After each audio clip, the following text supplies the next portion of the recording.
120% positive বেল নাপায়। জুবিন গাৰ্গৰ হত্যাকাৰী বেল পোৱা এইটো মানে এইটো মইতো 1% এইটো বিশ্বাসো নকৰোঁ আৰু নহয়ো। আৰু সেইকাৰণে সেইটোৰ লগত মোৰ একেবাৰে হেৰি নাই, কিন্তু ডেফিনেটলি যিহেতু হয় আৰু বস্তুবোৰ প্ৰথম কথা এইচব বস্তু প্ৰট'কল থাকে, এটা কোৰ্টৰ ৰুল হিচাপে থাকে। সেইকাৰণে ধৰক বস্তুটো তেওঁলোকে বেল আবেদন হয়, তাৰপিছত তেওঁলোকে টাইম লয়। কিন্তু জুবিন গাৰ্গৰ নিচিনা হত্যাকাৰীৰ বেলখন মই হ'লে যদিও এইটো নাই মইতো একেনে ফালি দিলোঁ। চ' সেইকাৰণে মই আশা বুলি নহয়, আই এম পজিটিভ 100% যে আজি হত্যাকাৰীয়ে বেল নাপায়। নাই চ' এইটো বস্তু আগৰ পৰাই চবেই গম পাইছে, আপোনালোকেও গম পাইছে। এই সিদ্ধাৰ্থে জুবিনক চেছ কৰি পেলালে, তাক জিৰ' কৰি পেলালে। চ' এই যে 4 কোটি হিচাপটো ওলাইছে, এইখিনি হোৱাইটখিনিয়ে ওলাইছে, ব্লেকবোৰ ক'ত? বহুত কোটি টকা আছে। মই কৈছোঁ এইখিনি হোৱাইটখিনি। আৰু চবতকৈ এডভান্টেজ হ'ল তাৰ কি, সি যে প্ৰথমতে 1 মাহ 1.5 মাহ টাইম পাই গ'ল যে, তেতিয়া এই গোটেই খেলটো খেলি দিছে। কাৰণ তাৰ উদ্দেশ্য আছিল জুবিন গাৰ্গৰ পইচাখিনি, আৰু সেইকাৰণে তেতিয়া সেইবোৰ পইচা সি য'তে ত'তে ডাইভাৰ্ট কৰি চেছ কৰি পেলাইছে। আৰু সেইকাৰণে এইখিনি তথাপিও মই বিৰাট ভাল পাইছোঁ যে যোৱাকালি আমাৰ ৰায়টো বিৰাট ভাল। ইটছ এ ভেৰি ইম্পৰ্টেণ্ট এনে ভেৰি গুড মানে এটা ডিচিশ্যন দিছে যে চিজ কৰক।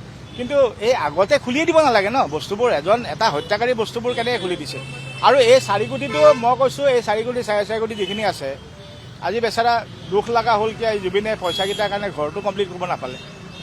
আৰু তহঁতে এই এটা অৱস্থা কৰিলি। এনেকুৱা এজন ইন'চেণ্ট মানুহ যোনে পইচাকেইটা মানে আচৰিত পাওঁ। জুবিনক যদি হাতত তুমি 10টা নোট যদি আহি গণিব নাজানে, হাতৰ পৰা পৰি যায়, সৰু ল'ৰা ছোৱালীৰ নিচিনা আছিল।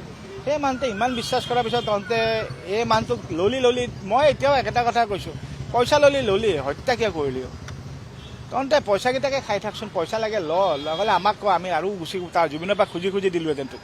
কিন্তু তহঁতে মানুহ এটা এনেকুৱা এজন মানুহে এতিয়া মানে ঈশ্বৰ পুত্ৰ বুলি কোৱা হৈছে।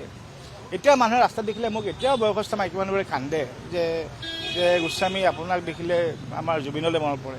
চ' এইচব বস্তু দুখ লগা। চ' মই কওঁ যে চব ন্যায় একো নহ'লেও ভগৱানটো আছে ন, বেলেগ মই বাকী নাই। ভগৱানৰ ওপৰত খুব বিশ্বাস আছে। মই জানো যিটো কৰিছ এইবোৰ মানুহ এই অৱস্থাই পচিয়ে মৰিব। কিন্তু বিৰাট কষ্ট পাইছোঁ মই কষ্ট পাই আছোঁ। তাৰমানে মই সেইদিনা কৈছোঁ ন, মই নিয়ম কাৰণে আহি আছোঁ। তাৰমানে মানুহবোৰৰ বা গোটেই অসমৰ ৰাইজৰ মানে কেনেকৈ পাহৰি যায় বস্তুবোৰ।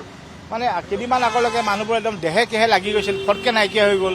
চ' এতিয়া মই সেইকাৰণে মানুহখিনি এতিয়া মই সেইকাৰণে বাৰে কৈছোঁ ন, এতিয়া আৰু মই কাকো দুখ দিয়া নাই, কিন্তু দুখ লাগিছে নিজৰহে যে আজি। সেইকাৰণে মই কৈছোঁ ন, এতিয়া মোৰ অকল ভগৱানৰ ওপৰতে বিশ্বাস আছে।